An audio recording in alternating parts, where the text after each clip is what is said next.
I am falling in love with my escort. How do I tell her my feelings? 8 years ago, my wife passed away, and I had a difficult time coping. Eventually, I tried online dating, but it went nowhere. I started seeing an escort, and she was amazing. We really connected on an emotional level, as well as a physical level. I've seen her at least once a week for the past 5 years. I feel like we've grown close over this time, and she's opened up to me as well. She's told me her real name, I've been to her actual condo, she's told me her reasons for becoming an escort. We talk about her family, and I've even taken her on vacation several times. We text daily, we've talked about her school and her career, and this is what is messing me up. I feel a strong connection, but I also realize it's her job, and I'm paying her. The problem for me is that she's now done with school and is ready to move back home to begin her career and quit being an escort. She told me all of this during Christmas. She bought me a PlayStation 5 for Christmas. What? She said it was a thank you for being a great client all these years and said she is gonna miss me. She said that even though I was a client, I always made her feel special. She said she's gonna miss venting to me and appreciated me always listening to her. She said she is planning on making the move this spring. I'm mentally preparing for it, but I don't know if I can handle it. I think I'm in love with her. I want to tell her this. I want to tell her I love her and she means everything to me. I really think she has feelings too, but I don't know. Maybe she's just really good at her job. It's probably a long shot, but I'd love to be in a real relationship with her. Hell, I'd even relocate with her. Should I tell her I love her? I'm 40 with no kids, and I don't have a lot of close friends. All I have is my career. What do I have to lose? I don't know. Then again, if this is all just a part of her job as an escort, I don't want to make her feel awkward. Update. So I told her how I felt. We had another amazing time this weekend. We were cuddling in bed and looking at potential homes for when she moves back. She seemed very excited about her future.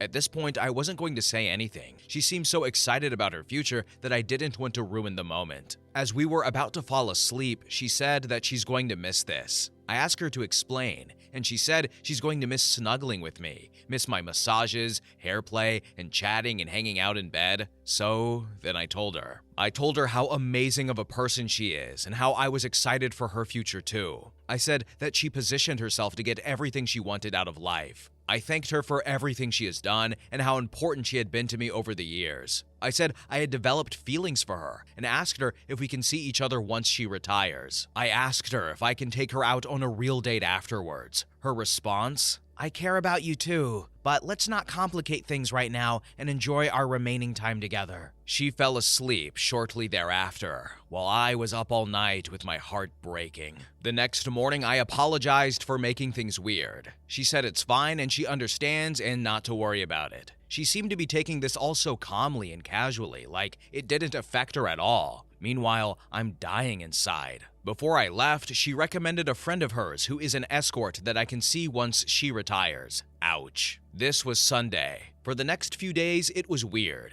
Usually we text all the time. She sent me cute pictures and stuff, but there was barely any communication. Then I receive an email. She tells me that I have been an important part of her life too, and that I've helped her grow throughout the years. She says that she has feelings too, but is unsure of what they are exactly. Somewhere along the way, the lines were blurred, and she said it was her fault for letting that happen. She doesn't want to explore those feelings because she has to move on with her life. She says it will never work because there are so many obstacles to overcome, mainly the fact that she will be living across the country. She says she is open to being friends, but isn't even sure about that, as that might complicate things. She suggested that we take a break from seeing each other for a while. I replied and apologized again for making things weird. I told her that she was special and I will support whatever she wants to do. Well, I am absolutely destroyed. I mean, I knew this probably wasn't going to end well, but I don't know how I'm going to get over this heartbreak. I don't know if I'll ever see her again.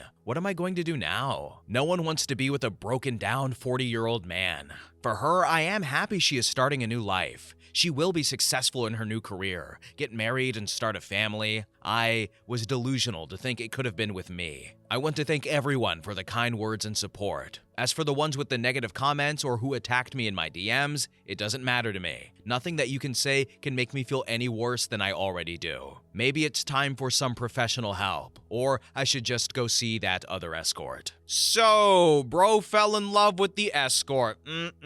Classic mistake. Now, I'm not gonna bash anybody for going to an escort. There's plenty of valid reasons. It's overcoming trauma, comfort, maybe you want experience, try different things, that's fine. But I feel like this became a crutch, and then a double crutch, and then just a whole wheelchair for this guy. Instead of like moving on from his wife in a way, I feel like he emotionally and physically replaced her with the escort, and then over the course of 8 years was just like, oh wait, I'm in love again, without really addressing the passing of his wife. So hopefully he doesn't see the other escort and instead gets some professional help or therapy, because I feel like he hasn't fully moved on from his wife, and I feel like maybe he needs to learn to be alone, or I know, it's a hard thing. I'm not bashing the guy, but falling in love with the escort's never gonna work out. But anyway, next story. Story number 2. I want to leave my job, but my boss owns all my possessions and is threatening to take away everything if I leave. I don't know what to do. This is kind of a long story, but I am 19 and want to leave my job and go find a new one. I can do part-time so I can finish school. My boss is okay with me leaving, but the problem is that he won't be able to support me anymore if I do, which means I will lose everything I own, and now I don't really know where to turn. I started here when I was 16. A guy I knew got a big suite in the hotel, which is one of the nicest ones in Dallas. We had a party here. We were drinking, and it got out of control, and people threw up in the room and caused a lot of damage around the hotel and stole a bunch of things. The next morning, I woke up to the manager and security yelling at me. My friends were all gone but left me sleeping. The manager took me to his office and I was crying and begged him not to call the police. So he said I could start coming in after school and helping them clean rooms and do dishes in the kitchen to work off the money from all the damage, and he wouldn't call the police. After a few weeks, I told him I couldn't anymore because my parents wouldn't drive me since I wasn't bringing home any money to save, and they said he was taking advantage of me. But I just didn't want to tell them I was working to pay off the debt. And I didn't listen because I know they didn't know the full story. So he bought me a used bike to use, and he said he wanted me there every day until the damage was all paid, plus the bike. Over the next couple of months, he got more and more demanding, and every time I asked how much more work I had to do, he always just said he'll tell me when I'm finished, and if I don't want to, he can just call the police. So I just kept working and doing what he said. He changed my hours to 4 to 12 every night, and it was affecting my school. He is a nice guy and didn't want my grades to suffer, and I had to always bring him my report cards, but he said, do not drop out. But when I turned 18, I stopped going to school and just slept in the day. When he found out, he said I had to be here pretty much all day, and if not, I'm going to be in school, which I hate because I don't really have any time for friends or my girlfriend. Then things got rocky with the rent, and I said I wanted to leave, and my boss is house sitting for a family that lives in India. It has been great, except a couple of months per year I have to move out because they are coming. They don't know that I live there for the rest of the time. It's not all bad though, because I have lived comfortably. He lets me take home food from the hotel that is left over from the very upscale restaurant, and the house I live in is really nice. And if there are books or other things in the gift shop that no one buys, sometimes he lets me take those too. Still, I have told him several times that I want to be paid, but he always says I owe him and will not tell him how much the damage was or how much I have worked off. I know the statute of limitations is 3 years, and after that, he can't press charges against me. So, yesterday was 3 years exactly, and I told him that I know he can't have me arrested anymore, and that I want to quit. He said that's okay, but he bought my bike, all the good-looking clothes I have, and all the essentials I needed since I was 16. So now he's saying if I don't work for him anymore, that I can't live in the house, and I have to give back all the things he bought for me to use during my job. He has got me a lot of things, but I seriously have no money, so there's no way I can leave the job. When I need something, I just ask him, and if I'm doing well at work, he will buy it for me. So I don't even know where to start to rebuild my life after this place. Are there resources for cases like this? Is there a way to make him let me keep everything until I'm on my own feet? Thank you, Reddit. Edit. Monday morning. Wow, I am so overwhelmed to look again this morning and see all the responses. I can't believe how much bigger a deal this is than I realized.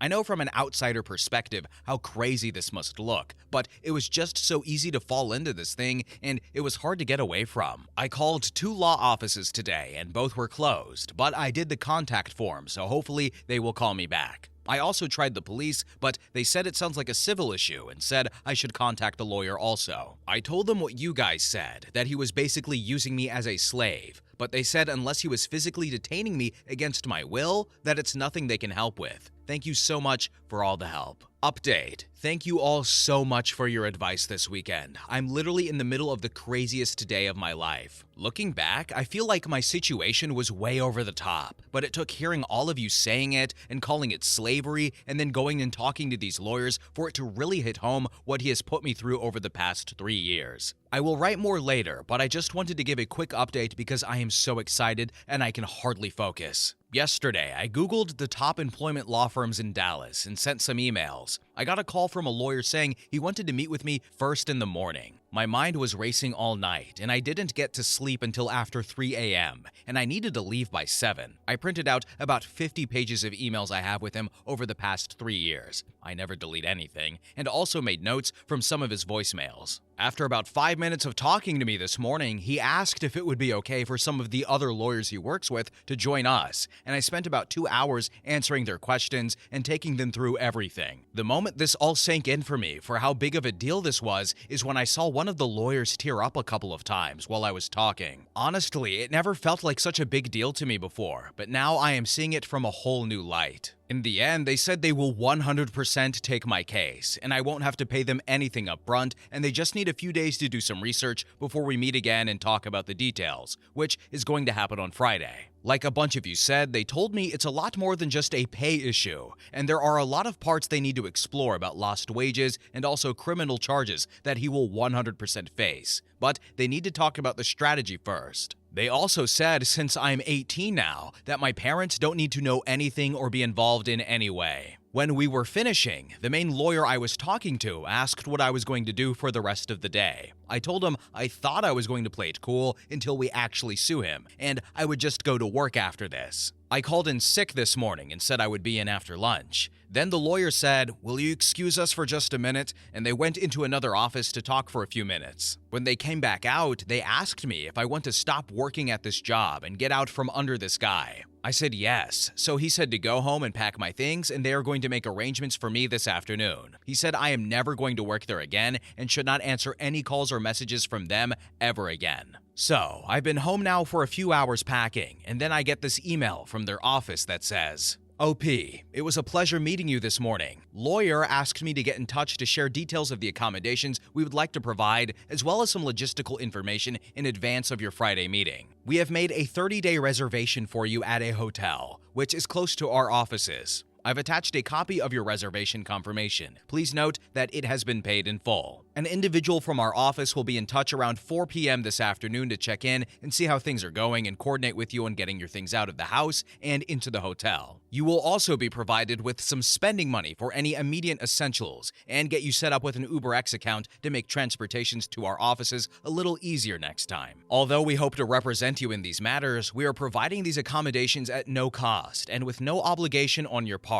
This is intended to help bring a more immediate stability to your living situation so you can focus on your next steps in your life. Thank you again for getting in touch with us, and we look forward to seeing you again soon. Warm regards." So, I'm assuming if they are willing to do all of this for me and spend all this money that they think they are going to make a lot of money from this, which probably I am also going to come out with as well. So I am beyond thrilled with how this is turning out so far, and 100% want to work with them. I still have a ton to pack and just wasted an hour on the internet, but I'm going to get back to it now. Thank you all so much for pointing me in the right direction. Another update. Hi there. I posted here a couple of years ago when I was stuck working for someone who threatened to have me arrested over some room damage my friends caused. Sorry, I can't find the post, but some of you may remember. A lot has changed since then, and the advice I got from all of you has been such a big part of it that I have thought about this frequently and wanted to come back and write something to update you with. The firm I hired was the best thing I could have ever hoped for. They got me out from under his thumb immediately and helped me get back on my own feet without having to be under my boss or my parents or anyone else. During the days after that, I basically lived in their offices for a few months when this started, since we were going through thousands of emails and voice messages talking about the context behind them all. and trying to make a long timeline of events and tell them everything that ever happened with him. It was so emotionally draining, but their team was very supportive and helped me get through the hard times. When it was all laid out in front of me, the guilt over what I did to my life really took hold. How could I be so stupid? It was so obvious what he was doing, etc. Simple math said that none of this made sense, but I just didn't see it.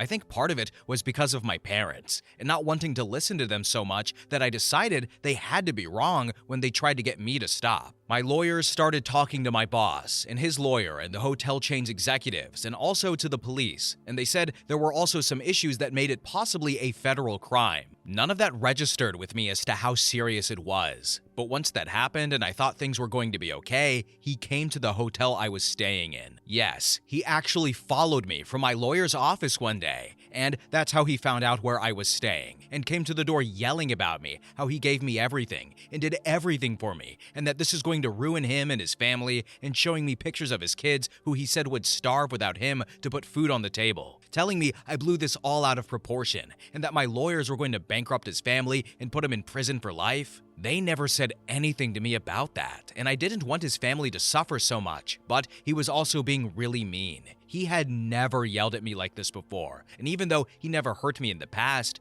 this time I actually was scared. I texted my lawyer to see what I should do, and they came immediately with the police, and they arrested him immediately, and got me a restraining order. A few days later, my mom and lawyer came over while I was taking a nap and woke me up, and told me he unalived himself. I have never felt as bad as I did at that moment. It's a feeling I wouldn't wish on anyone. Just a sick feeling in my stomach, and my whole body felt numb, and I felt like it was a bad dream I could wake up from, except I couldn't. I had a mental breakdown and spent 2 months in the hospital thinking about all the things he said to me about his family and about me overblowing this, and it made me question everything again. My lawyers said they would handle as much of this as they can without me, and just come to me when they had something important they needed my input for. My parents also came back in the picture and were very supportive and were helping me more than I ever expected. I asked my mom to bring a printout of all the comments from my first post, and that helped me a lot. I read over them every day, just to remind myself that what he did was not okay, and that I was right to get help. The most apologetic person was someone from the hotel chain. They said it was a private-owned and managed hotel, so my boss didn't even work for them, but they wanted to make sure I was okay. In the first comment section, you guys were saying I should be owed at least $30,000. Well, the hotel chain itself paid me more than that just for agreeing that they were not responsible for what he did. The lawyers said it was a generous offer that they didn't even have to make, and that the person I talked to genuinely felt sick over my situation and wanted to do the right thing. So, they told me I should take it, and that there was a lot more coming from the franchise, which actually owns dozens of hotels, but not all from this chain. The franchisee was very defensive at first, but a big turning point was when they realized that one of the managers who was over at the hotels in Dallas was actually a guy I saw all the time. And he was someone who my boss had told the story of me working there, and we talked about it once, and he told me he hoped I worked it off soon and wished me good luck. But he knew I was there for years, and he was also the one who approved our budgets, so he knew they were not paying me. My lawyers were very smart to find this out, and when they did, the franchisee wanted to settle. It was a big settlement. My lawyers got a third. They said it's one of the biggest any of them have ever seen for this kind of case, but they said it was fully warranted. I have enough to live on for a very long time, and can also finish my education in hotel management, and will still have enough left over to start a hotel if I still want to do that. It has been a blessing, but I also didn't realize how incredibly hard it is. I never told anyone about the settlement, but people found out. Everyone comes out of the woodwork and suddenly wants to be my friend again. So the hardest thing is by far trying to figure out who I want to be friends with and who I don't. Little awkward things, like you go to dinner with a small group of people and they all look at you like they expect you to pay for everyone just because you got a big payout. And guess who even had the balls to call me? The friends I was with all those years ago who left me in that damn room. And my girlfriend, who I tried to protect from her parents and didn't reveal their names, so her Bible thumper parents wouldn't find out she was bisexual. It hurt a lot to hear from them after all these years. It was very upsetting. Pretty much the only people I really trust now are people who stuck with me before. But I do have a financial manager now who makes sure I'm being smart with my money and tells me how much I should use for different things I want to do. So that's my story. And now I'm going to school part-time and also doing a lot of outdoor sports and also getting into cooking. Little things like having time for hobbies and fun are a big change for me, and I still feel like it's some new life I'm getting used to. I feel like I've lived 4 lives already in these different little phases, but so far, this one is my favorite. I still have nightmares sometimes about my old boss and just remembering him yelling at me that day at my hotel, and then me hearing that he died. I remember all the times he was nice to me and gave me things and did things for me and gave me dating advice and told me I was smart, pretty, etc. Sometimes I wonder, even as happy as I am now, if it was worthwhile to know that he's gone and his family is suffering and has nothing. My therapist says that sometimes the right thing can be hard and hurts, and sometimes bad things happen to good people who don't deserve it, but that I did everything right. So that helps me feel a lot better, one day at a time. Okay, guys, so we have never gotten a story like this before, and I don't even know what to say. I was reading it, and I was like, oh, wow, this gets worse. And, I'm not going to say, how could you not know this? Because, that's a kid, but also, what were the parents doing? Like, were they just completely turning their eyes away from that? The parent stuff wasn't totally elaborated on, and OP said, like, yeah, they kind of ignored the parents because they didn't see the full picture, but also, the parents should be involved in the picture, so I don't know, that's a little messy, or a little vague more so, but there was the other guy too. And then on a more serious note, he unfortunately took his own life, and now the family is bereft of that person, and just bereft of everything that, the guy could bring to that family and provide, so it's a little unfortunate. I don't approve of what he did, nobody does, but it's unfortunate for the family. But on a more positive note, OP's in therapy, OP's got some bank, OP's starting a future together, getting rid of them fake friends, I hope, keeping the real ones, and, hopefully living life to the best that they can. Anyway, next story. Story number 3. My wife bought a fancy set of lingerie a few months ago without telling me. Am I the a-hole for being slightly suspicious of this? My wife, 34F, and I, 37M, have been married for 6 years and together for 10. We have 2 children, and my wife is a stay-at-home mom. So, a couple of days ago, I was digging around our closet and our wardrobe for my wrist sleeves, which I had lost.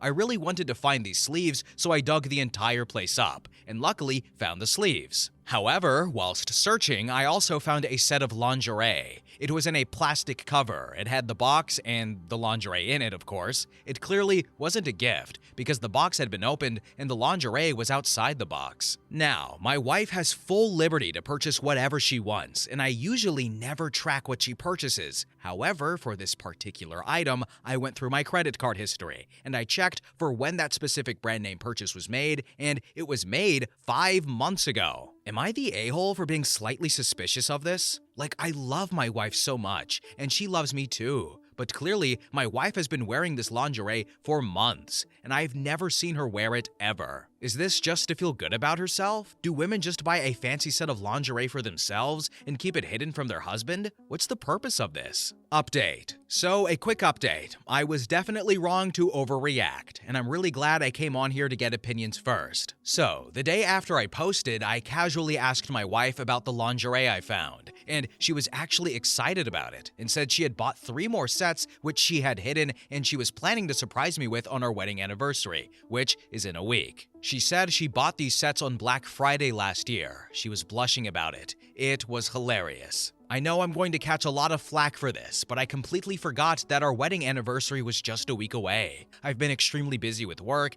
and I'm not the best at dates. So, I'm actually really glad about this divine intervention, because I can now plan a proper wedding anniversary for my wife. So, I've mentioned this before in a previous video, but cheating is a really big deal. But at the same time, it's a really big accusation, so you gotta make sure when you fire that gun, you are properly aiming it, and it is loaded, and it is preferably a 12-gauge shotgun, because shotguns are awesome. I'm talking about proverbial firearms, of course. But seriously, I'm glad that OP didn't immediately say, "What is this? What have you done? Why are you ruining our marriage?" He said, "Okay, what's going on here? Can I get some advice?" I also forgot my wedding anniversary. But he was reasonably concerned and said, "Well, let me look into this. Let me go into my feelings. Let me look around and ask and just try and feel it out and play it by ear," or something like that. And he didn't immediately jump to the worst case scenario, which is accusing. But anyway, next story. Story number 4. Am I the a-hole for locking out a neighbor kid from playing with my daughter?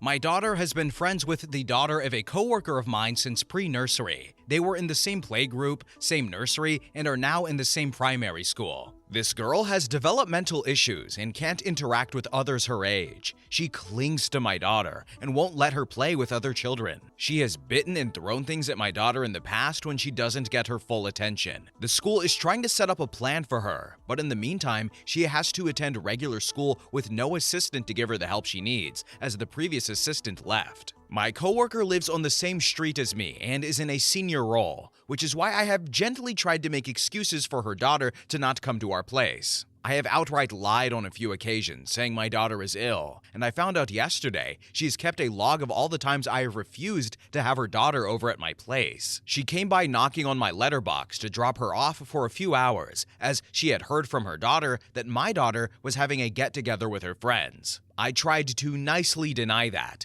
telling her my daughter was feeling poorly, but she actually pulled a log, saying she knew which girls had entered my home and to let her daughter in. I was mad at her, so I locked her out and told her they wouldn't be playing anymore. She was talking through the letterbox, demanding to know why I wouldn't let her play with her best friend. I told her I understood her desperation, but that due to past incidents, I thought it no longer to be safe for them to share the same space, and that I would let the school know that I was not okay with them always pairing them up on projects, as my daughter has always been the nice girl and done what the teachers has told her and made their lives easier by doing their work for them. I understand she was angry and perhaps exhausted. Carer exhaustion is a real thing, but I felt in that moment that watching her a few times a week for years and making my underage daughter her caretaker to be highly unfair. My coworker has 2 adult children that live close by, and she has children that are older than this girl from her second husband that she lives with. Why can't she arrange between them or find her a support group?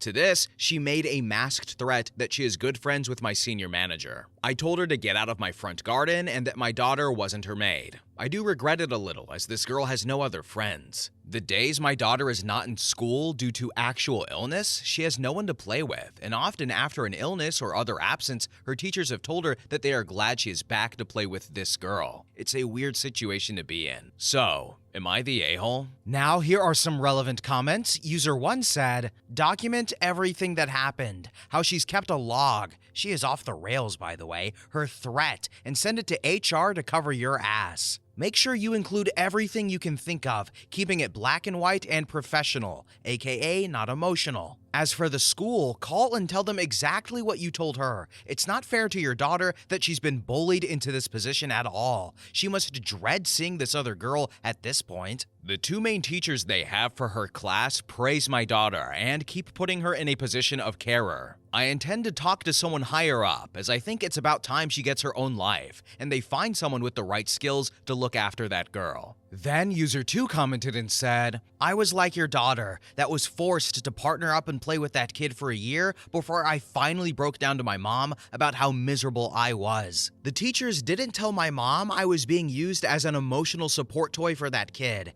and pushed back while my mom put an end to it. It was hell for me. Please do advocate for your daughter with her school. You are doing the right thing. With the mother being in a senior role at your work, I would contact HR if I were you too. Not the a-hole. The teachers are harming your kid by allowing this, and frankly taking a lazy option over getting support in place to help the other child, and the mother is stalking your kid. That's not okay." I think I have let it go on for too long. Did you ever forgive your parents for not noticing? Then user 2 replied to that comment again and said, "Oh, absolutely. Especially as once they realized. They acted, and you can act too." Thank you. I have already had a conversation with her yesterday. I think I need to have a follow-up conversation with her and apologize again for not noticing her discomfort earlier and putting a stop to this. I still feel for my coworker's child, but need to prioritize my own. Then another user in the comments section shared their own child's similar experience, to which OP replied with, "Thank you for sharing this. My daughter cried last night in my arms and told me how stressing it was for her to hang out with only this girl. She says she has had a lot of headaches and described them as what I know to be tension headaches.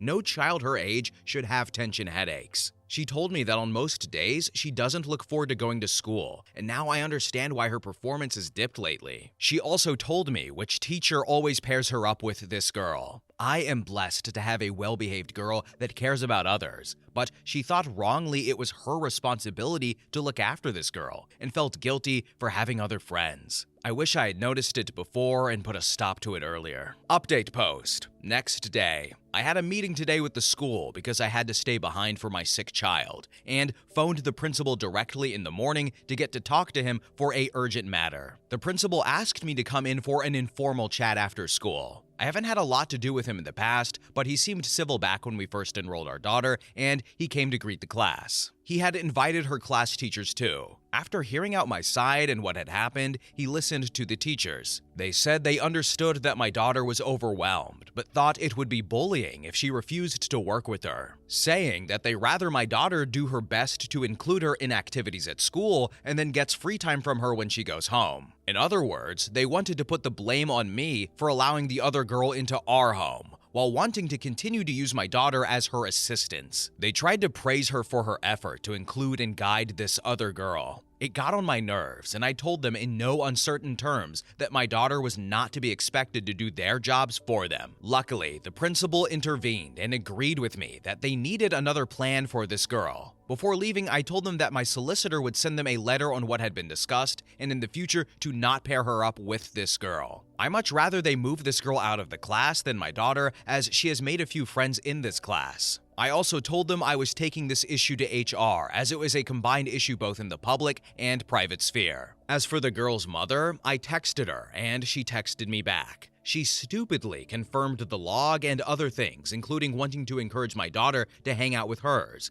It should be smooth sailing with HR. Also, a solicitor was contacted before I went to the school. The solicitor advised to write a letter to the school, as someone else had advised in terms of my child being bullied into being a carer. A letter was drafted for HR too, and the conversation I had over text with her mother for evidence. I'll be giving it to HR Monday morning. I also sent my senior manager a heads up about what was happening in case she tried to shield for her friend. I mentioned the solicitor and how the case was going to progress with the school admin. She seemed to come across as supportive. I have told my daughter to let the teacher know loud and clear that she won't work with this girl if they pair her up, and to report back to me every time they try to do it. We'll see what comes of it now, and if the school will keep up their end of the bargain. Then in the comments section, OP replied to similar stories from parents and said, "That is exactly what they said. They said she is kind and praised her for being understanding and putting up with her. They also praised her for helping her to learn and read. I know that girl has made progress with reading and math because her mother mentioned it too. Yet the teachers, the people who are qualified and paid to teach her, are avoiding this girl. She has been violent on more than one occasion, and even though we are living in the greater London area, my solicitor said we can move on that issue as she's being put in danger." Then another user commented and asked as to why there was no assistant and said, "They had an assistant for her, but she left the job.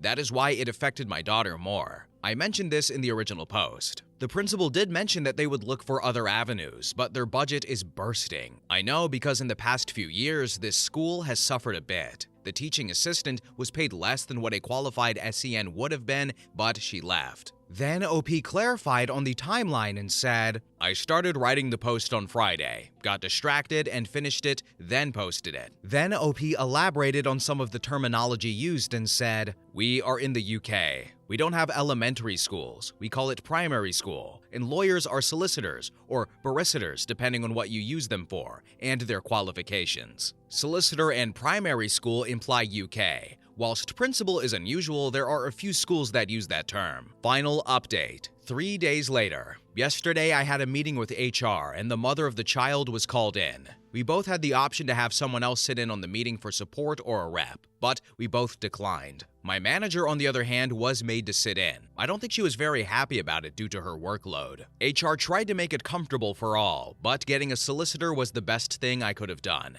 HR made notes and put it on official record that despite this taking place outside of work, they could and would deal with her at work if she tried to leverage her friendship over my job security. My manager said she isn't very friendly with her outside of work, but that she would like to keep a good professional relationship with her going forward if she remains. She backtracked on the masked threat and tried to emotionally manipulate the room by bringing up her daughter's struggles. HR stated that that part of it had nothing to do with me or the company, and they expected her to stay professional at work. They advised her to put pressure on the school to provide her with the right tools to make it through. They offered her 1 week unpaid time to spend some time with her daughter if she needed it, and encouraged her to use that week to take her daughters to various clubs for children with special needs, so she could form bonds with children similar to her. I was not given an apology by HR, but they made her give me a written apology and a verbal one. My manager said she was happy with my work and would continue to support me in her capacity as a manager. I had a phone call from the school this morning. There was a small incident between this girl and my daughter, but they dealt with it and didn't want me to pick up my daughter so the other girl could see changes happening. For now, that girl won't be in class for the rest of the day. And at break time, the dinner ladies were making sure they were not playing together. My heart hurts for this girl because she is basically alone now, but I have to think of my daughter first. The school has scheduled my husband and I and her parents for a meeting tomorrow with the principal, my solicitor, their teachers, and a school rep. We will see how quickly things change as they are technically still in the same class. Thank you all that shared your own similar experiences and helping me navigate this. I am hopeful that things will be better going forward. Then in the comment section, one final user shared their own experience, to which OP replied with, "That is how my daughter felt too.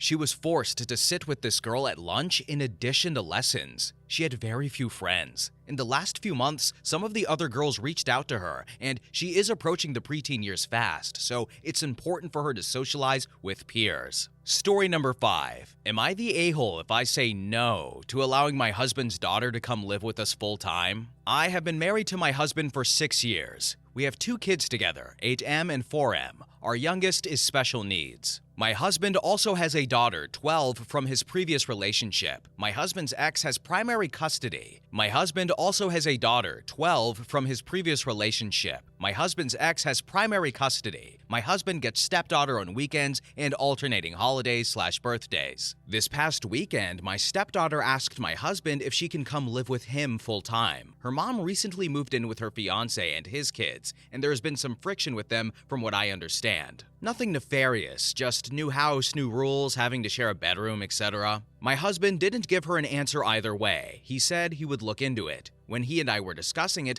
I had the following objections. Stepdaughter and our kids do not get along. It is something we have worked on for years in and out of therapy, and it just ain't happening. Stepdaughter resents mine for existing and is cruel towards my youngest for their disabilities. There have been issues with her bullying. My oldest is very protective of his little brother and hates stepdaughter for being mean to his brother. He has started physical altercations with her over it. The truth is that most of the time we have stepdaughter, I make arrangements to take the boys to visit their grandparents, or husband takes her out of the house for daddy-daughter time to avoid conflict. I cannot imagine how living together full-time would be for them. Additionally, we really don't have room. We have a 4-bedroom home. Both my husband and I work from home so we can be caretaker for my youngest. Due to the nature of his disabilities, it is really not feasible for him and my oldest daughter to share a room. It wouldn't be safe or fair for my oldest. My stepdaughter's room is used as my work-from-home office space during the week. I arrange my vacation time and whatnot around her visitation so I can stay out of her space while she is here. I have to take very sensitive phone calls, and I need a closed door when I work so common areas are out,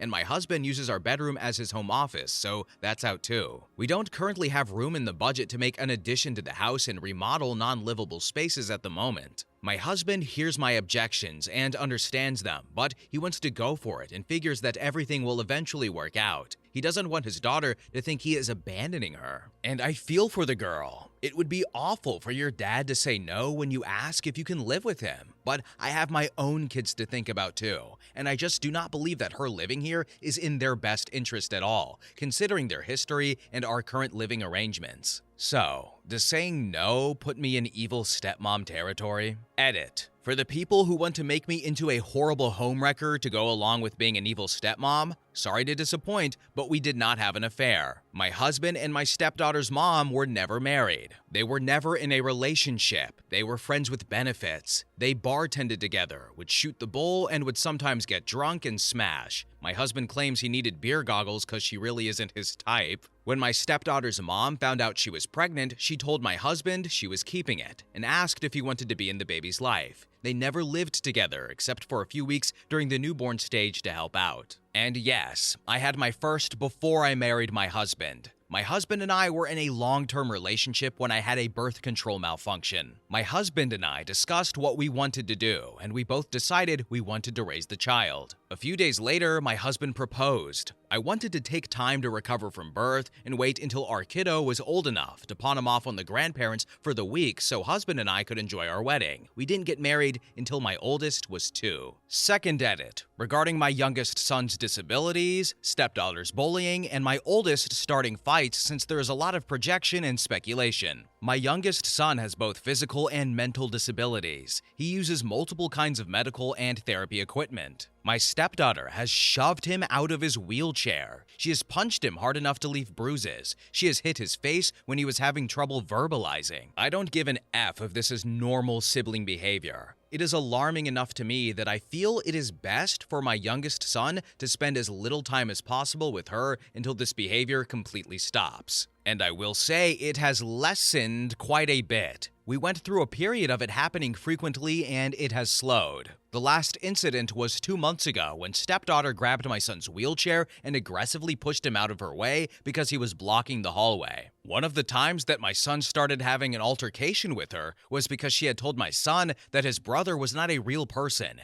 and that she was going to call the hospital to have him taken away so they could perform experiments to find out what was wrong with him. She went into detail about things they would do to him, like ripping his fingernails out. And yes, my son did lose his temper and hit her. My son was immediately disciplined, loss of tablet time, and we had an age-appropriate discussion about how his heart is in the right place to want to protect his little brother, but he needs to find an adult when something like that happens. This was not made up. Stepdaughter admitted she said it to my husband when he was able to sit her down and talk with her later in the day. I am not allowed to discipline her or have parenting talks with her as per her biological mom's wishes. I am not welcomed to be a part of stepdaughter's therapy journey either, mostly again per biological mom's wishes. She does not want me involved. My husband has always been worried about rocking the boat with biological mom on these things, so I do not know the extent of what therapeutic treatments she has had. I do know she does go to therapy during the week, and my husband has gone to sessions, but it isn't something he is free to discuss with me, so I am in the dark about that. Edit number 3. There's someone in the comments who claims to be my sister-in-law. They are either a troll or mistaken. My husband is an only child. I don't have a sister-in-law. Now, here are some relevant comments. User 1 said, "Not the a-hole. It seems like your stepdaughter is the single common factor in the issues with blended families. She only wants to live full-time with you because she has been spoiled by the efforts you make to keep the peace on the weekends. She is delusional." I do believe she has a very different idea of what living here full-time would be like rather than the reality of it. But she's a kid. When she is here, 90% of dad's attention is on her because of the visitation arrangement and interpersonal issues between her and our sons. I honestly don't think she's going to like the daily grind here any more than she likes it at her new house. Then user 2 commented and said,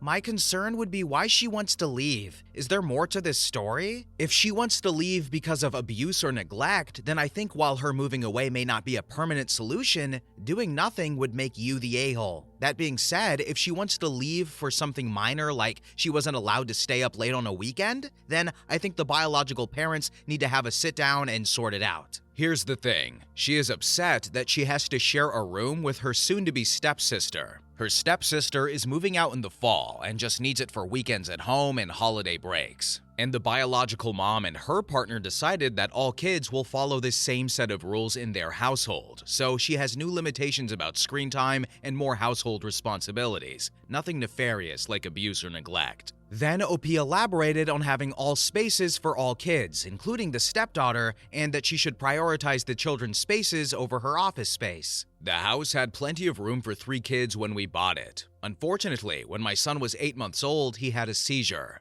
And then, very quickly after the first seizure, 11 more as we raced to the emergency room. After that, all of our lives changed forever. Both my husband and I had to restructure our entire careers to provide the level of care he has needed. If I do not prioritize my desk and my workspace, then none of the kids are going to have a home. That's just the reality that we face. Both my husband and I need to work in order to keep our home, keep up with medical expenses, and keep everyone housed, clothed, and fed. We've done our best to make sure that the stepdaughter still feels like it is her room. It is decorated the way she wants. She has permanent personal items here, a closet full of her own clothes, so she doesn't have to pack between homes. We even gave her a locking trunk for privacy. But yeah, I need to have office space to keep my job. So the rule is that she clears off the desk before leaving, and I put up a room divider in that corner and make myself a little cubicle when she is not here. I have to have private space with a door for my job. I will be fired if I do not do that.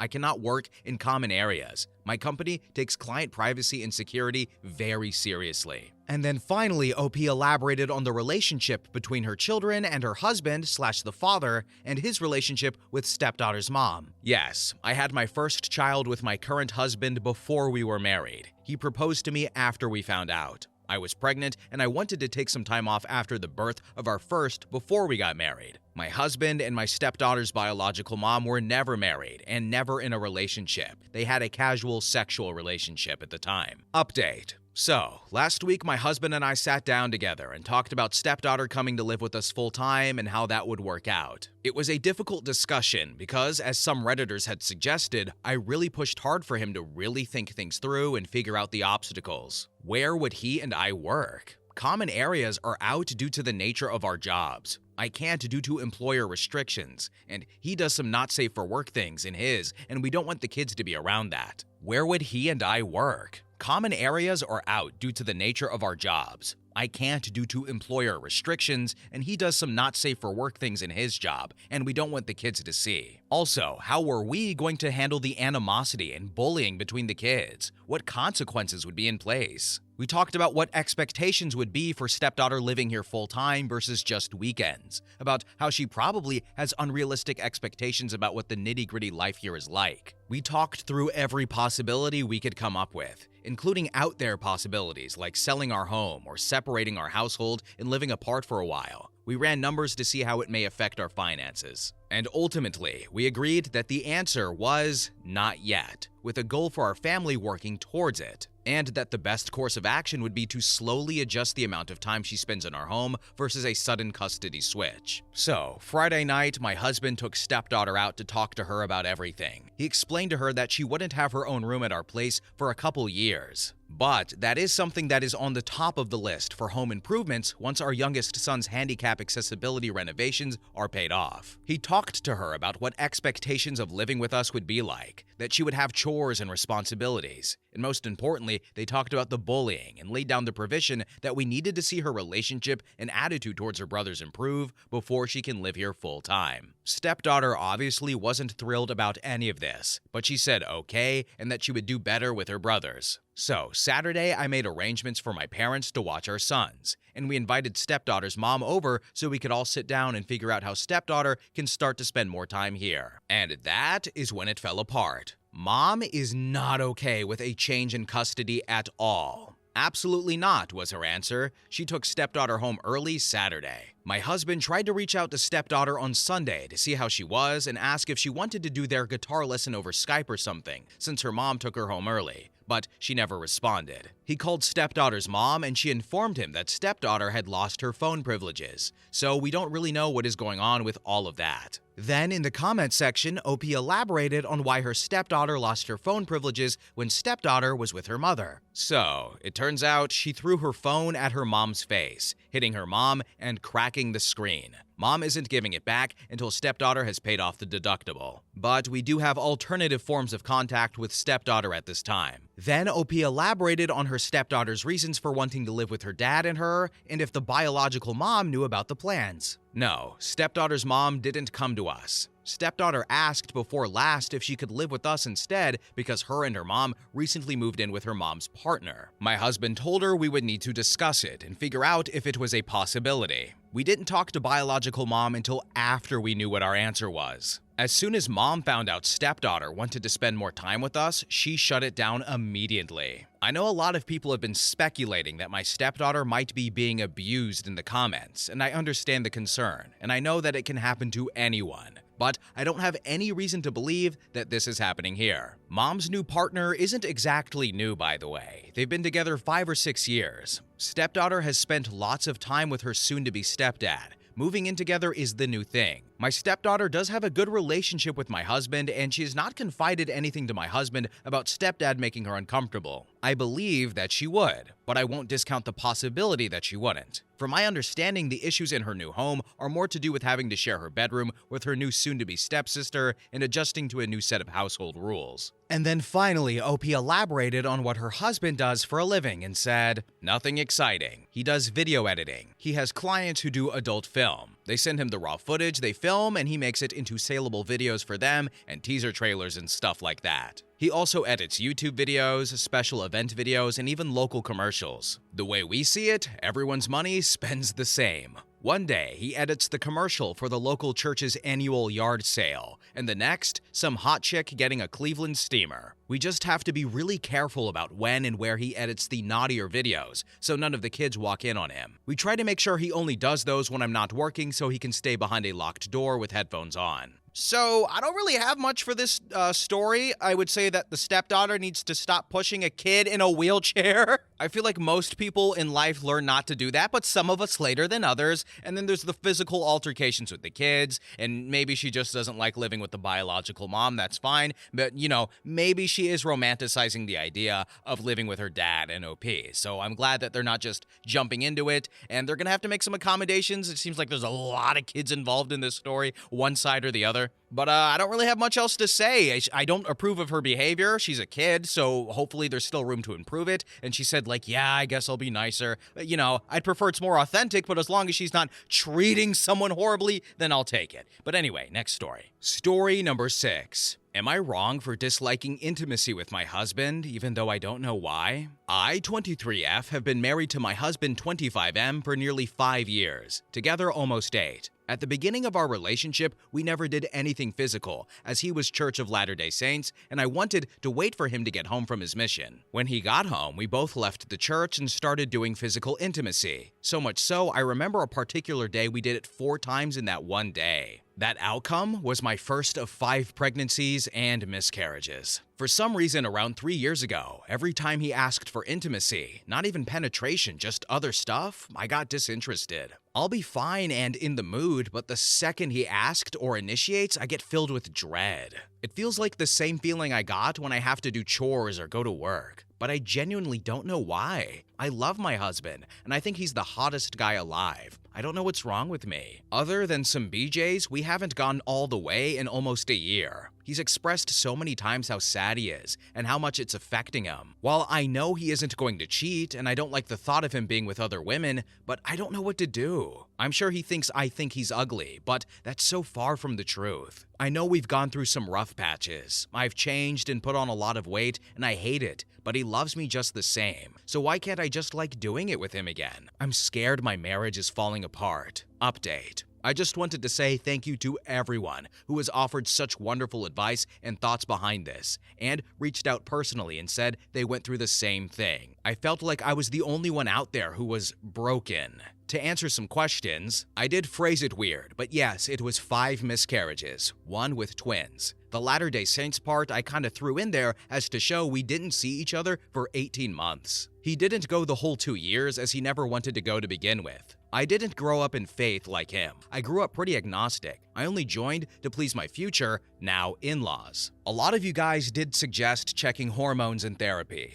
I don't have insurance, but I did talk to my husband a few weeks ago, and he suggested buying a send-in kit to check estrogen and proestrogen, and he bought one for me. He's very, very supportive. So, I am waiting on the results. I think I'm going to talk to him about therapy like you guys suggested. I think you guys are onto something with the miscarriages maybe affecting me more than I thought. Thank you guys so much again. I'll come back with an update when I speak to him. Maybe even show him this post. Edit. To answer a few more questions, many keep stating I have religious trauma because I didn't say intercourse in this post. That is not the case. I wasn't raised in the church. I don't believe in God. He was raised in it. I only went to please his parents for a while. We're not getting pregnant and having a lot of babies to follow cult teachings, as some have said. I've miscarried each of them. After we were married, we did try because we do want one kid, and that's it. He's not forcing me to be a baby machine like some people have said. He only wants one kid too. Also, some of you keep saying I am a lesbian. You're close, I am bisexual, but I have been unapologetically out for years now. I definitely enjoy men and women in the bedroom. I am truly unsure what's going on now. I will go more in depth tomorrow since it's 4 a.m. right now, but to sum it up, we're going to work through the steps of both therapy and medical issues, as I do have polycystic ovary syndrome, or PCOS. He is in full support. I also have seen some comments about his age. He is 1 year and 9 months older than me. When I turn 24, he will still be 25 for a few months. We were in high school together. He's not some creep who groomed me. Also, you have to keep in mind, when he was 18, he was 1,000 miles away from me, where the church at the time only allowed letters. The content was basic, like, I love you and can't wait until the 2 years are up. I would understand if he was graduated, etc. when we got together, but that was not the case. We were both just two teens in love that are now going through intercourse issues that we are going to work on together to figure out. Now here are some relevant comments. User 1 said, I don't mean to bring up sensitive topics, but this could be relevant. You note 5 pregnancies and miscarriages. Were all 5 miscarriages? Could you be unconsciously relating sexual intimacy with your husband and that pain and grief from your pregnancies, therefore putting you out of the mood? As others noted, look into outside sources of help such as therapy and your doctor. And then user 2 commented and said, sounds like a trauma response, possibly associating intercourse with pregnancy/miscarriage. Update: 6 months later. Hello everyone. About 200 days ago, I, F24, posted about the many issues going on regarding my intimate life with my husband, M25. I just want to thank everyone for all the suggestions for medical testing, therapy, meds, as well as their own personal stories going through the same thing. After all the comments I had received, I decided to go to the doctor. From there, she tested my hormones and put me on depression medications as well as therapy. Turns out my hormones were out of whack, and I have severe anxiety and depression, as well as unresolved grief from my miscarriages. Basically, to sum it up, we are more than okay now. After all the help I've been getting as well as his own, I feel sexier than ever, and it's fantastic. Thank you again. And finally, in the comment section, one user said, I am so freaking happy for you and your husband. It's nice to see a positive update on here even after a long time. I wish you nothing but the best going forward. So, was anybody else in the asexual camp? Because I was at the start, because we have gotten a lot of those stories in the past couple of weeks to months. But I do like how OP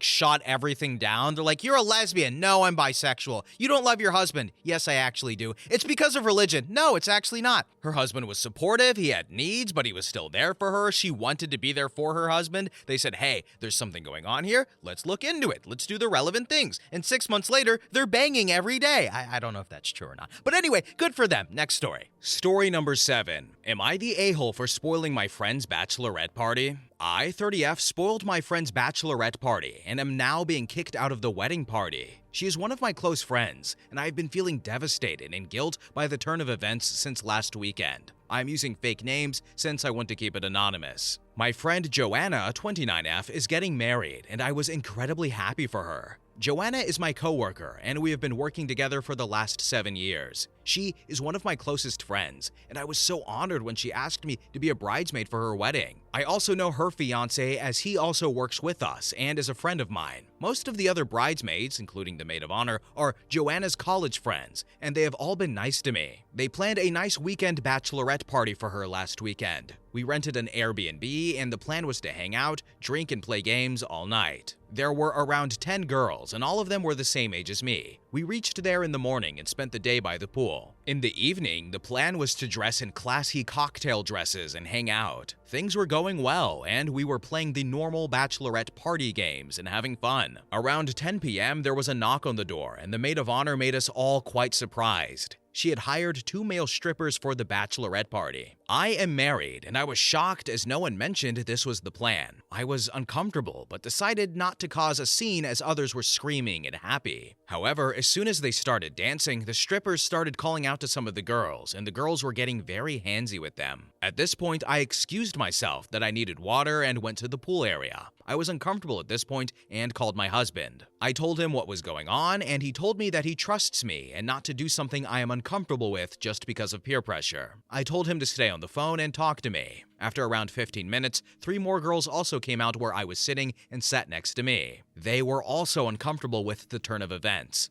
I told them I was talking to my husband, and they also took the opportunity to call their partners or text them. They told me that they were also not told about the strippers, and the maid of honor took the liberty to arrange that as a surprise for everyone. After a while, the noise from inside started going down, and we thought the strippers had left. We went inside to check, and there was a bunch of not safe for work stuff going on. I was shocked to see that Joanna was with one of the guys. I screamed in disbelief, and that startled her. I just got out of the room, and me and the other 3 girls went for a drive. We returned after an hour around midnight. The guys had left, and all the girls were sitting around as if they had seen a ghost. After we left, it seemed like Joanna suddenly had an anxiety attack. She started crying, and they kicked out all the strippers. She wanted to talk to her fiancé, but the girls calmed her down and kept her from calling him and telling him what happened. Her friends then took Joanna to the bedroom, and the maid of honor told us that it was rude for us to leave in the middle of the party. She looked at me and said, "You had to be the center of everything. This was Joanna's night and you ruined it." I was too shocked to say anything and just decided to call it a night and went to sleep. The drive back was awkward to say the least. The 3 girls who followed me outside decided to carpool with me, and I didn't have to talk to the maid of honor or Joanna the next day. On Monday, Joanna skipped work and called me in the evening. She said that the other bridesmaids do not feel comfortable with me being in the wedding party, and if it's okay with me. She also told me that she hopes I follow the girl code and not talk about what happened over the weekend. She said that she was drunk, had no idea what was planned, and just went with the flow.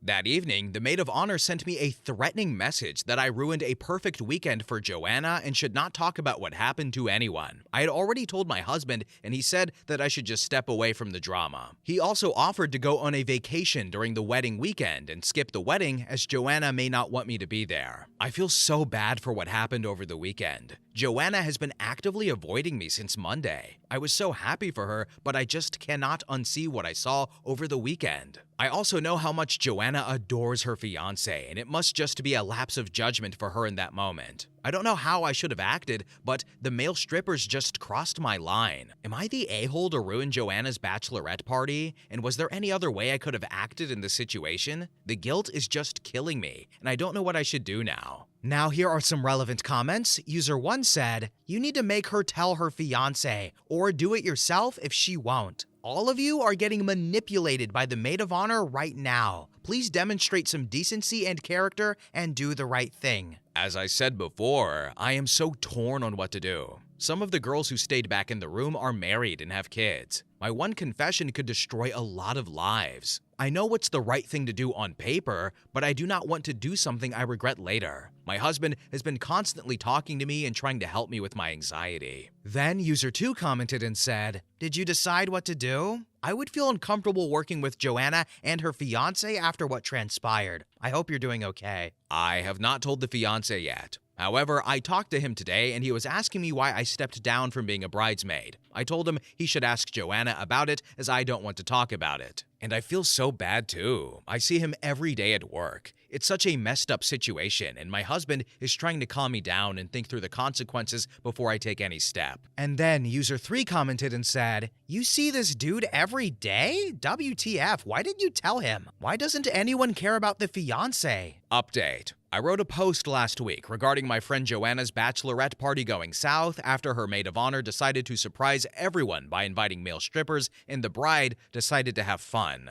I had left the room immediately with a few other girls and was uncomfortable with this. I had asked for advice on how to proceed since the guilt of witnessing the events and not telling the fiancé was killing me. I wanted to give the update since a lot of people are messaging me to tell the fiancé. The bachelorette party happened 2 weeks ago. Last week was super awkward. Joanna asked me on Monday if it's okay if I step down from being a bridesmaid. I agreed, and my husband also suggested we skip the wedding altogether and was supportive of me. I did not tell the groom, Jason, but he came to me on Thursday and asked me why I stepped down from being a bridesmaid. I told him I do not want to discuss the issue, and Joanna knew the reason. I do not want to lie to him, but also did not have the courage to tell him the truth. On Sunday morning, Joanna called me and asked me if she and Jason could come to our house as Jason wanted to talk to me. She sounded like she was crying on the other side. I said okay and told her to come in some time since my husband and I were at the gym. Jason and Joanna both came together, and we invited them to come in.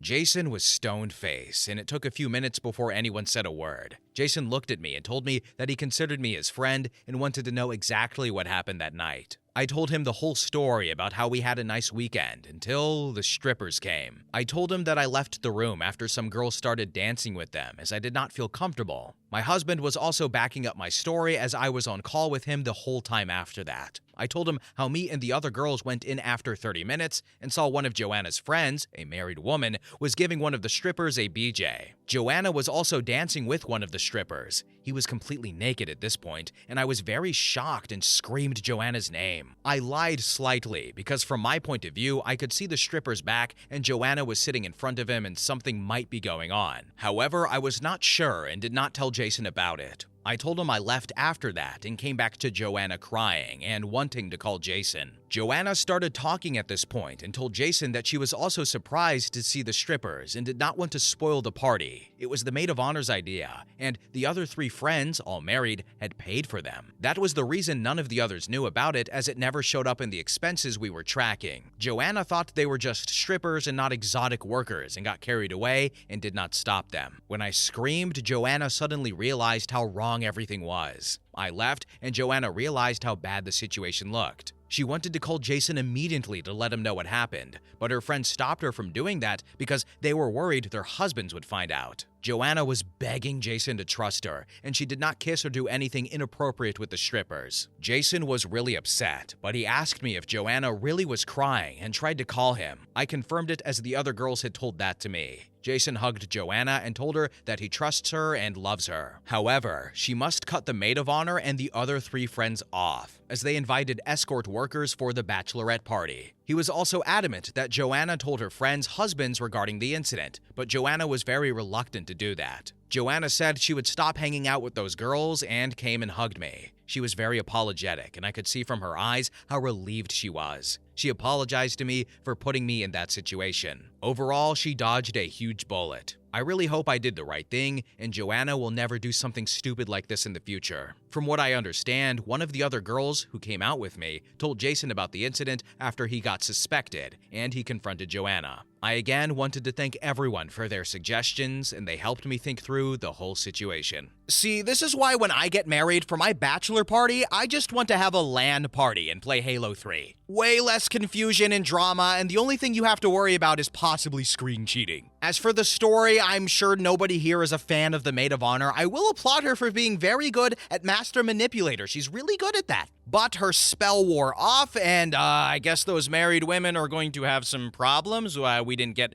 any insight as to what happened there. Maybe there'll be an update. I don't know. OP doesn't really know them that well. It seems like Joanna and Jason are going to reconcile. I don't know what their future looks like. Maybe couples therapy, maybe some discussions. I don't know. Right? We're with OP. OP didn't do anything wrong, right? Like she said, on paper, it's the right thing to do, but she was worried about, the backlash of affecting so many lives, and sometimes the right thing is the hard thing. But it seems like in the end, the truth is coming out, and, the consequences and the cards will fall where they fall where they may. How does the saying go? I don't know. But anyway, don't cheat on your partners. Anyway, guys, we are at the end of the very long video. Thank you all so much for watching, and have a good day. Bye-bye!